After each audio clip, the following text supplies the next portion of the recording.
अस्सलाम वालेकुम dear students, class 10th new physics chapter number 10 thermal physics numerical number 5 to 7।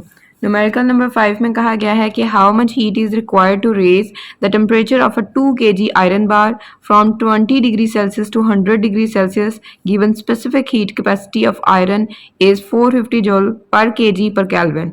यानी कि कितनी हीट रिक्वायर्ड होगी अगर हम टेम्परेचर को बढ़ाकर 20 डिग्री सेल्सियस से 100 डिग्री सेल्सियस तक कर दें। किसके लिए? एक आयरन बार के लिए जो कि 2 kg मैस रखता है और स्पेसिफिक हीट कैपेसिटी हमारे पास दी हुई है जो कि 450 joule per kg per kelvin है। अब हम इसको सॉल्व करना स्टार्ट करते हैं। गिवन डाटा लिखेंगे। सबसे पहले ये जो 2 kg है ये हमारे पास मैस है, उसको m से डिनोट करेंगे और 2 kg चूँकि स्टैंडर्ड यूनिट है इसलिए इसको हमने कन्वर्ट नहीं करना। फिर उसके बाद इनिशियल टेम्परेचर जो T1 है वो 20 डिग्री सेल्सियस है और जो फाइनल टेम्परेचर T2 है वो 100 डिग्री सेल्सियस है, तो वो हम मेंशन कर देंगे। उसके बाद इसी का हम चेंज लिख लेंगे डेल्टा टी, ताकि हमें क्वेश्चन में बाद में इसको फाइंड करने की ज़रूरत ना पड़े।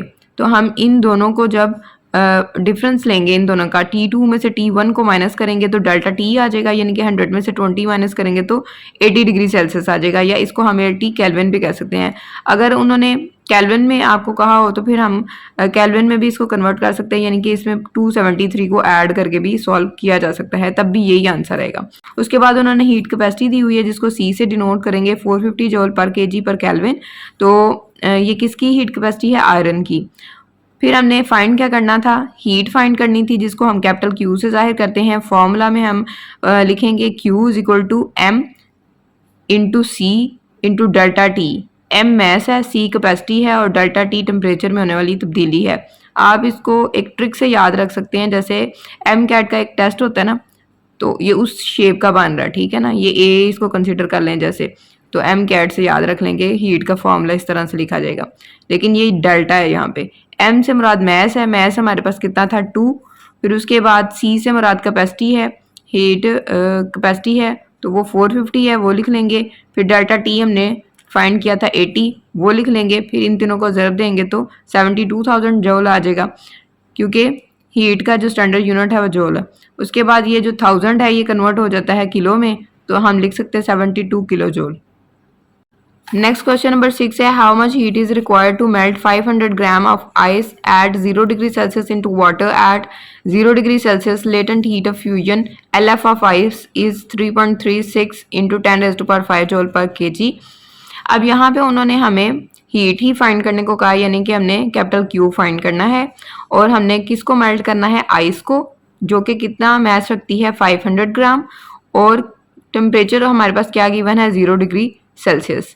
लेटेंट हीट ऑफ फ्यूजन को हम LF से जाहिर करते हैं, यानी कि कितनी हीट दें कि आइस से मेल्ट होके वाटर बन जाए, ठीक है। तो वो लेटेंट हीट ऑफ फ्यूजन है जिसको LF से जाहिर किया जाएगा, उसकी वैल्यू उन्होंने हमें ये दी हुई है।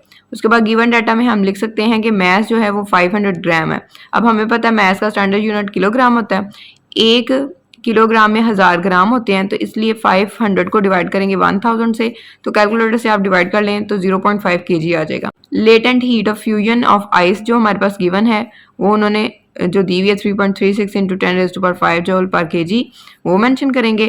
फिर हमने फाइंड क्या करना है? हमने हीट फाइंड करनी है जिसको हम Q से जाहिर करते हैं।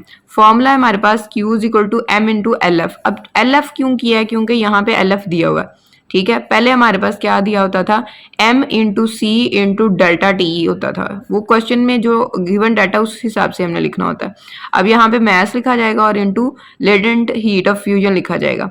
तो मैस हमारे पास कितना था? 0.5 यहाँ से लिया, और जो लेटेंट हीट ऑफ फ्यूजन है वो ये वाली वैल्यू लिखी। कैलकुलेटर से आप इसको मल्टीप्लाई करेंगे, इसको आप इस तरह से करेंगे 10⁵5। कई कैलकुलेटर्स पे x⁻y लिखा होता है और कहीं पे कैप का निशान बना होता है, तो वहां से आप इसको कर सकते हैं। आप चाहें तो पहले इन दो वैल्यूज को मल्टीप्लाई करके आंसर निकालें और उसके बाद इसको मल्टीप्लाई कर लें, अदरवाइज आप डायरेक्ट भी कर सकते हैं। तो आपके पास आंसर आएगा 168,000 जूल। तो यहाँ पे 1000 जो है वो किलो में कन्वर्ट हो जाएगा, तो 168 किलो जूल आ जाएगा। क्वेश्चन नंबर 7 है calculate the heat required to completely vaporise the 1 kg of water at 100 degree Celsius.